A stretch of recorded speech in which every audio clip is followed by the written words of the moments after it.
큰 두 번째로 에스겔서 7장 10절에서 13절까지 보면은 예루살렘에 임한 심판입니다. 사랑하는 여러분, 예루살렘의 멸망은 하나님의 작정하신 계획 속에서 이루어지겠다는 사실을 이스라엘 지도자들과 백성들은 깨닫지 못했습니다. 사랑하는 여러분, 오늘날은 어떻습니까?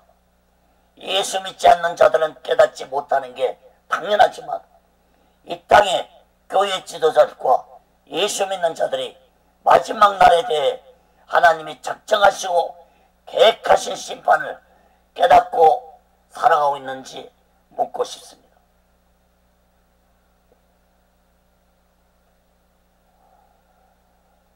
사랑하는 여러분, 예루살렘이 임한 하나님의 심판을 세 가지로 살펴보겠습니다. 첫째로 예루살렘이 임한 하나님의 심판은 하나도 남지 않는 심판일 것이라고 했습니다. 에스겔서 7장 10절에서 11절 봅니다. 볼지어다 그날이로다. 볼지어다 임박하도다. 정한 재앙이 이르렀으니 몽둥이가 꼽히며 교만이 쌍났도다. 보악이 일어나서 제약의 몽둥이가 되었은즉 그들도 그 무리도 그 재물도 하나도 남지 아니하고 그 중에 아름다운 것도 없어지리로다. 하나님의 예루살렘을 몽둥이로 비유했습니다. 그 몽둥이에 교만이 싹이 났고 제약의 몽둥이가 되었다고 말씀하시면서 그 몽둥이에 하나님의 심판이 임할 때 재물도 아름다운 것들도 하나도 남지 않는 무서운 재앙이 될 것이라고 말씀했습니다. 사랑하는 여러분, 주전 586년에 바벨론의 3차 예언 공격을 받은 예루살렘은 불 속에서 잿더미를 빼놓고 예루살렘의 성전 또한 불 속에서 잿더미를 빼놓고 성전의 성물 또한 모두 다 바벨론에게 빼앗기고 말았습니다. 어찌 이뿐입니까? 사람들까지도 지도자들과 지식인들과 용사들 모두를 포로로 잡아가지고 바벨론으로 데리고 갔습니다. 예루살렘에 남은 자들은 힘없는 자들만 남겨뒀습니다. 열왕기하 24장 14절에 보면은 저가 또 예루살렘의 모든 방백과 모든 백성과 모든 방백과 모든 용사 합 1만 명과 모든 공장과 대장장이를 사로잡아가며 빈천한 자 외에는 그 땅에 남은 자가 없었더라. 사랑하는 여러분, 마지막 날에도 하나님의 심판을 받은 이 세상은 하나도 남지 아니하고 사라지고 말 것입니다. 계시록 21장 1절에 보면은 또 내가 새 하늘과 새 땅을 보니 처음 하늘과 처음 땅이 없어졌고 바다도 다시 있지 않더라. 예루살렘의 멸망에 대한 심판의 말씀을 듣고도 믿지 아니한 저 어리석고 무지한 이스라엘 백성 같은 자들이 되지 마시고 이제부터라도 성경에 예언된 마지막 날에 임할 하나님의 심판에 대한 말씀을 굳게 믿고 오직 예수 신앙으로 마지막 날을 준비하고 기다리며 살아가는 귀하고 복되고 지혜로운 자 되시기를 예수 그리스도로 간절히 축원합니다. 두 번째로 모든 것이 무용지물이 되는 심판입니다. 에스겔서 7장 12절 봅니다. 때가 이르렀고 날이 가까웠으니 사는 자도 기뻐하지 말고 파는 자도 근심하지 말 것은 진노가 그 모든 무리에게 임함이로다. 하나님의 심판을 받을 예루살렘에서는 땅이나 토지를 사고 파는 매매행위가 무의미할 것이라는 의미의 말씀입니다. 포로로 끌려가는 마당에 토지가 무슨 소용이 있겠습니까? 사랑하는 여러분, 마지막 심판의 날에도 이 세상에 아무리 많은 재물과 재산을 쌓아놓았다 할지라도 모두 다 무용지물이 되고 말 것입니다. 그날은 창세로 찾아볼 수 없는 무서운 한란의 날이 될 것이라고 예수님이 말씀했습니다. 마태복음 24장 21절에 보면은 이는 그때 큰 한란이 있겠습니다. 창세로부터 지금까지 이런 한란이 없었고 후에도 없으리라. 사랑하는 여러분, 마지막 날 전무후무한 무서운 심판 속에서 자신의 작은 몸 하나도 피하지 못할 텐데 무슨 재물과 재산을 챙길 수 있겠습니까? 사랑하는 여러분, 세상 것들에게 마음 뺏기지 말고 나의 영혼을 먼저 생각하고 돌보는 지혜로운 자 되시기를 예수 그리스도로 간절히 축원합니다. 세 번째로 고향에 다시는 돌아오지 못하는 심판입니다. 에스겔서 7장 13절 봅니다. 반자가 살아있다 할지라도 다시 돌아가서 그 반 것을 얻지 못하리니 이는 묵시로 그 모든 무리를 가리켜 말하기를 하나도 돌아갈 자가 없겠고 악한 생활로 스스로 강하게 할 자도 없으리라 하였으리로다. 땅을 판 자가 살아남아있다 할지라도 다시는 고국 땅에 돌아가서 판 땅을 차지하지 못하려는 것입니다. 이것은 곧 포로로 잡혀온 이스라엘 백성들이 바벨론 땅에서 모두 죽을 것이라는 것입니다. 70년이라는 기간이 지나기까지 이스라엘 백성들은 고국 땅을 받지 못할 것입니다. 이스라엘 백성들에게 하나님의 심판은 바벨론에서 70년이라는 세월을 보낸 후에 고향으로 돌아가도록 하는 것이 하나님의 계획이었습니다.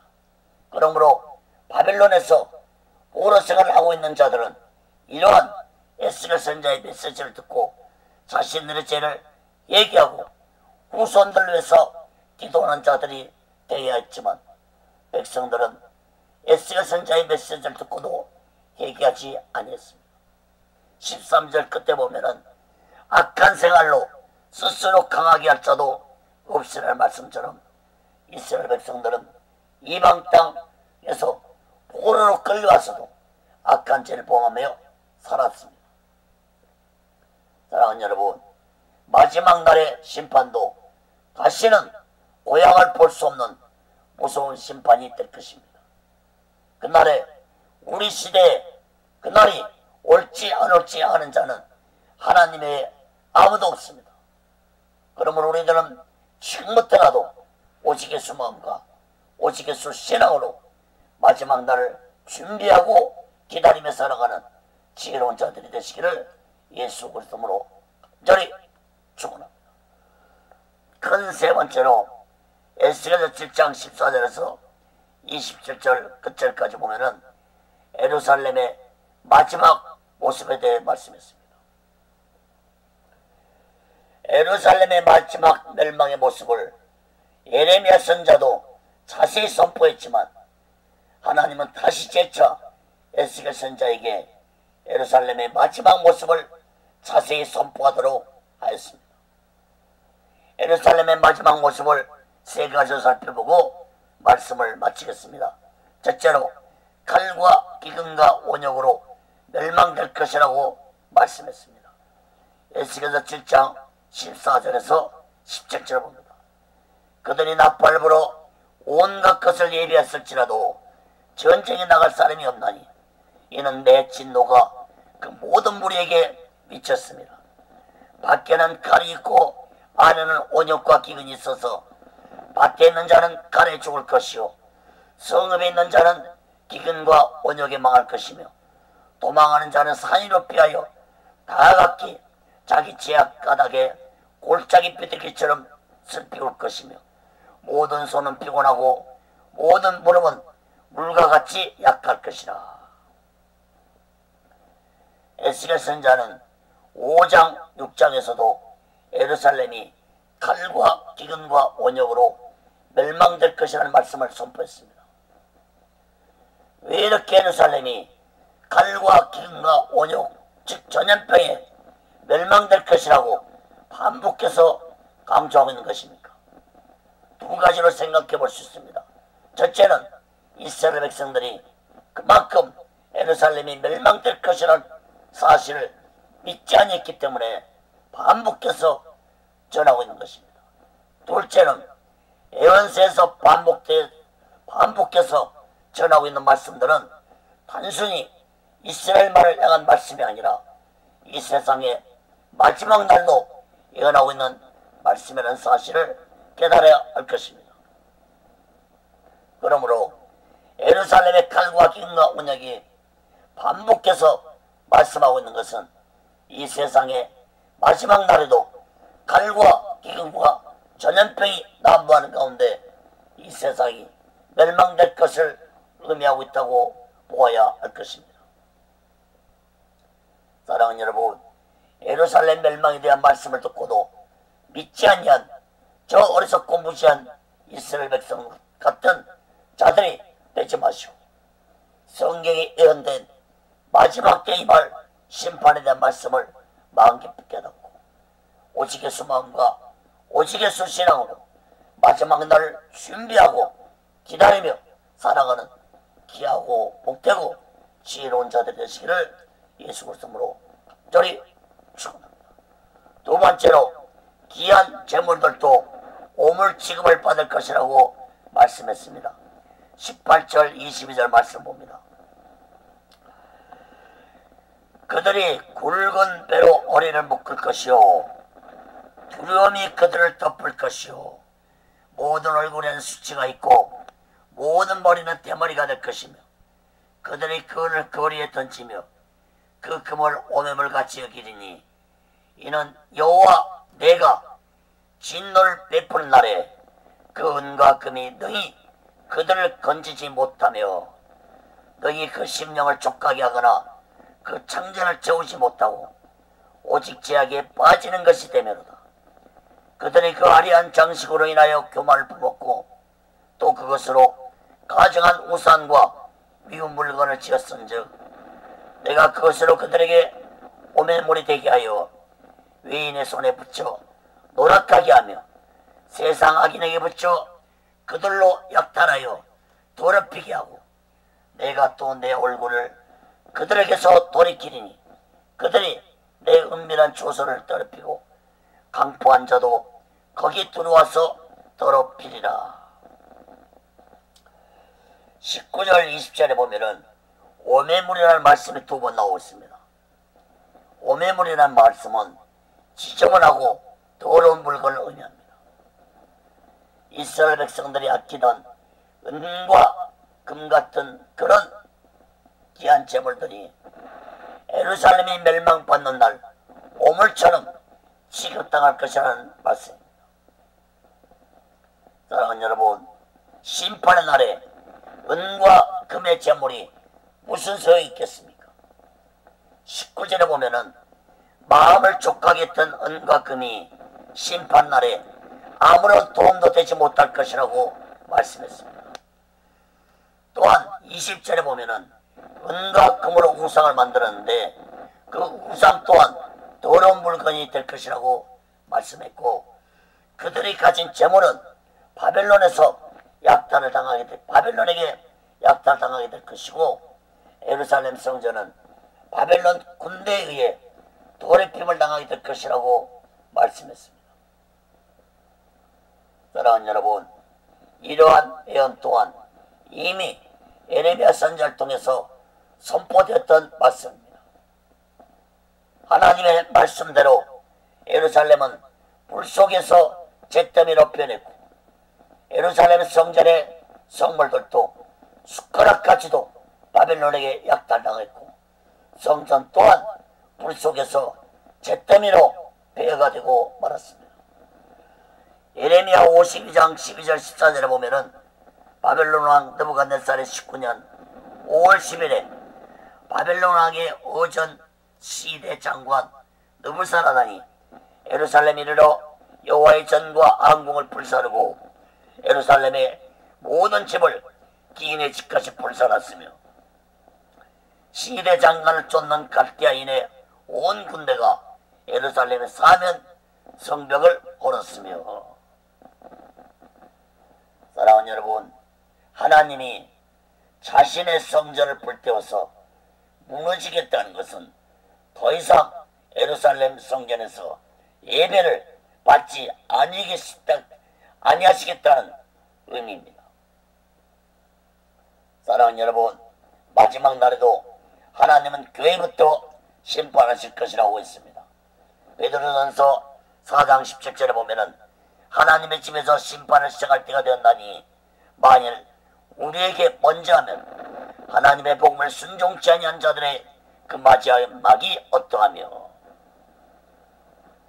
하나님의 집, 즉 교회에서부터 심판을 하시겠다는 것은 곧 더 이상 이 땅에서 드려지는 예배를 하나님이 받지 아니하시겠다는 의미인 것입니다. 사랑하는 여러분, 마지막 날이 가까울수록 하나님께 드려지는 예배가 갈수록 타락되어질 것입니다. 하나님 이스라엘 백성들에게 이사야서 1장 12절 13절에 보면은 마당만 받는 예배에 내가 견디지 못하겠노라고 말씀하셨던 것처럼 마지막 때에도 성전 마당만 밟는 자들에게 무서운 심판을 내리실 것이라고 했습니다. 계시록 11장 2절에 보면은 성전망 밖 마당은 청량하지 말고 그냥 두라. 이것을 이방인에게 주었은즉 저희가 거룩한 성을 42달 동안 짓밟으리라. 사랑하는 여러분, 이제부터라도 하나님께 드리는 예배를 신령과 진정으로 드리면서 오직 예수 마음과 오직 예수 신앙으로 마지막 날을 준비하고 다시 오실 예수 그리스도를 기다리며 살아가는 귀하고 복되고 지혜로운 자들 되시기를 예수 그리스도로 간절히 축원합니다. 세 번째로 묵시도 율법도 모략도 없어질 것이라고 말씀했습니다. 23절 27절 말씀 봅니다. 너는 쇠사슬을 만들라. 이는 피 흘린 죄가 그 땅에 가득하고 강포가 그 성읍에 찼습니다. 내가 그 기악한 이방인으로 이르러 그 집들을 점령하게 하고 악한 자의 교만을 그치게 하리니 그 송소가 더럽힘을 당하리라. 배망이 이르니 그들의 평강을 구하여도 없을 것이라. 한란에 한란이 더하고 소문에 소문이 더할 때 그들의 선지자에게 묵시를 구하나 헛될 것이며 제사장에게는 율법이 없어질 것이요 장로에게는 모략이 없어질 것이며 왕은 예통하고 방백은 놀람을 옷입듯하며 거민의 손은 떨리리라. 내가 그 행위로 그들에게 갚고 그 죄악대로 그들을 공문한즉 그들이 나를 여호와인 줄 알리라. 하나님의 에스겔 선지자에게 쇠사슬을 만들라고 했는데 이것은 곧 예루살렘에 남아있는 이스라엘 백성들 또한 바벨론 땅에 포로로 잡혀올 것이라는 것을 의미하고 있습니다. 24절에 보면은 바벨론 세력을 악한 이방인으로 말씀하면서 그 이방인들이 예루살렘을 점령하고 하나님의 성전을 더럽히게 될 것이라고 말씀했습니다. 특히 24절에 보면은 이방인들 통해 악한 자의 교만을 그치게 할 것이라고 말씀했습니다. 또한 평강을 구하여도 얻지 못하고 한란 속에서 예루살렘은 끝나게 될 것이라고 말씀했습니다. 특히 26절 27절의 말씀을 보면 예루살렘이 멸망되는 날에는 선지자에게는 묵시가 없고 제사장에게는 율법이 없고 장로들에게는 모략도 없을 것이고 왕은 예통하고 지도자들과 백성들은 두려워 떨게 될 것이라고 말씀했습니다. 사랑하는 여러분, 하나님의 심판을 받는 예루살렘에 무슨 평강이 있고 무슨 묵시가 있고 무슨 율법이 있고 무슨 모략이 있을 수 있겠습니까? 사랑하는 여러분, 마지막 심판의 날에도 평강은 찾아볼 수 없는 세상이 될 것입니다. 묵시 또한, 즉 하나님의 계시 또한 이루어지는 사라질 것이고 더 이상은 하나님의 계시는 없을 것입니다. 또한 하나님의 말씀 또한 들을 수 없을 것이고 볼 수 없는 세상이 될 것이고 인간의 그 어떤 모략도 소용없는 무서운 심판의 날이 될 것입니다. 마지막 그 날이 우리 시대에 올지 안 올지 아무도 모르기 때문에 우리는 날마다 오직 예수 마음과 오직 예수 신앙 안에서 마지막 날 준비하고 다시 오신 예수 그리스도를 기다리며 살아가는 귀하고 복되고 지혜로운 자 되시기를 예수 그리스도로 간절히 축원합니다. 말씀을 맺겠습니다. 사랑하는 여러분, 여러분은 세상 끝날을 믿으며 살아가고 계십니까? 예루살렘의 끝날이 하나님의 예언대로 반드시 찾아왔던 것처럼 성경에 예언된 이 세상의 마지막 끝날도 반드시 찾아온다는 사실을 마음 깊이 깨달아야 할 것입니다. 이 세상의 마지막 끝날이 언제일지 하나님 외에는 아는 자가 없으므로 우리 모두는 마지막 그날을 오직 예수 마음과 오직 예수 신앙으로 준비하며 살아가는 지혜로운 자들이 되어야 할 것입니다. 사랑하는 여러분, 세상의 끝날도 준비하며 살아가야 했지만 우리들의 각자의 인생의 끝날도 언제 찾아올지 아는 자가 아무도 없으므로 나의 인생의 끝날도 오직 예수 마음과 오직 예수 신앙으로 준비하며 살아가는 귀하고 복되고 지혜로운 자 되시기를 예수 그리스도로 간절히 축원합니다. 기도하겠습니다. 거룩하신 하나님 아버지, 예루살렘의 끝날을 예언한 말씀대로 예루살렘은 주전 586년에 끝으로 멸망되었습니다. 예루살렘의 끝날을 예언한 말씀처럼 이 세상의 끝날도 성경에 예언되어 있다는 사실을 마음 깊이 깨닫고 우리는 그 마지막 끝날이 언제일지 알 수 없으므로 날마다 오직 예수 마음과 오직 예수 신앙으로 마지막 날을 준비하며 살아가는 귀하고 복되고 지혜로운 자들 되게 하여 주시옵소서. 오직 예수를 연원도 인도하시고 다스려 주시고 세워 주시옵소서. 모든 영광을 하나님께 드리며 예수 그리스도로 간절히 기도합니다. 아멘.